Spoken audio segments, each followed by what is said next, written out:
Hey everyone, and welcome to this explainer. Let me ask you something right off the bat. Have you ever noticed how utterly, completely exhausting it is to try and change your life? I mean, you read the books, you set all the alarms, you try to force these new habits into your routine, and yet, you just end up feeling completely drained and right back where you started. Well, today we are going to change that. We're setting the stage for transforming that daily exhaustion into effortless, intentional action, and we're going to do it using pure, proven brain science. Okay, let's dive right into this. So why is changing your life actually so hard? Look, if you believe the whole hustle culture vibe on the internet, they'll tell you it's all your fault. They tell you that if you don't succeed, you're just lacking discipline, right? You just didn't want it badly enough. But honestly, that is completely false. As we'll see throughout this explainer, your failure to stick to habits isn't a lack of discipline at all. It's actually a deeply ingrained biological response.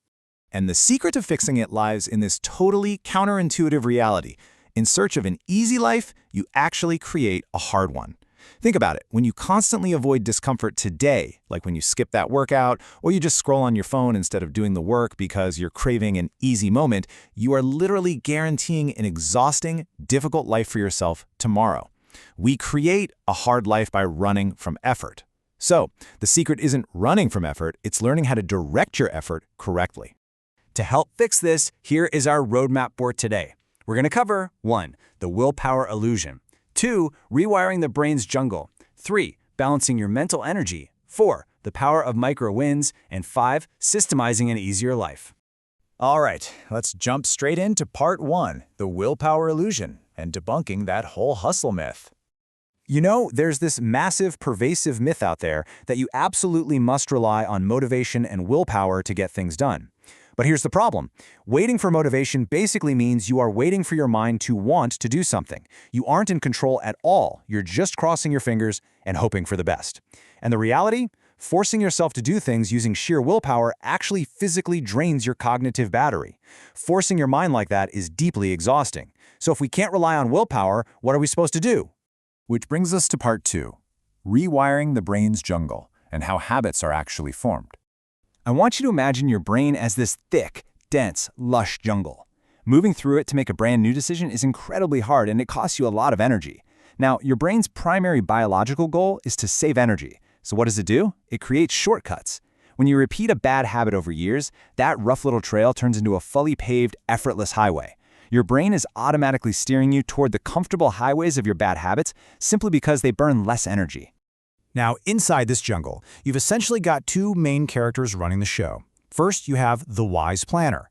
This part of you is slow, it's analytical, and it cares deeply about your long-term goals. But then, you have the impulsive toddler.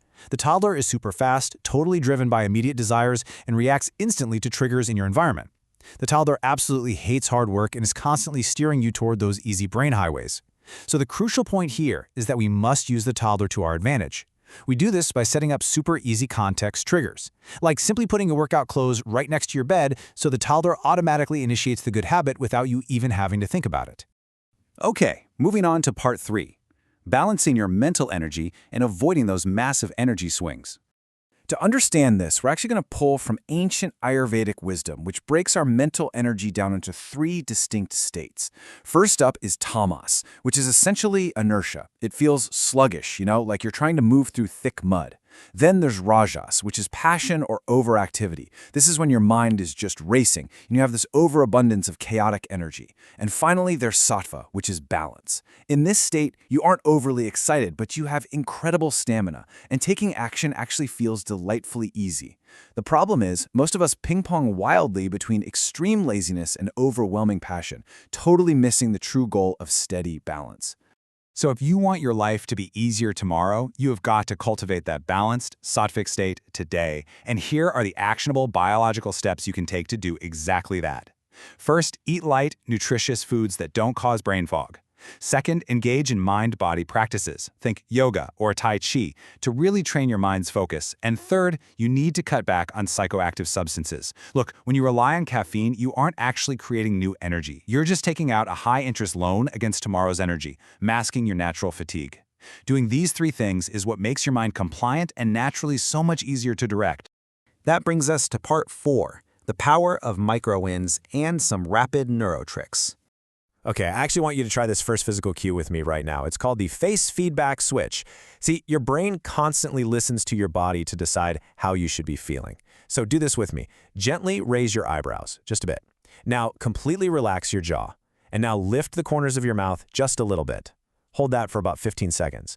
By doing this, you are sending a direct physical signal to your brain that says, hey, we must be safe. And your brain responds by literally releasing stress-reducing chemicals before the positive emotion even fully registers.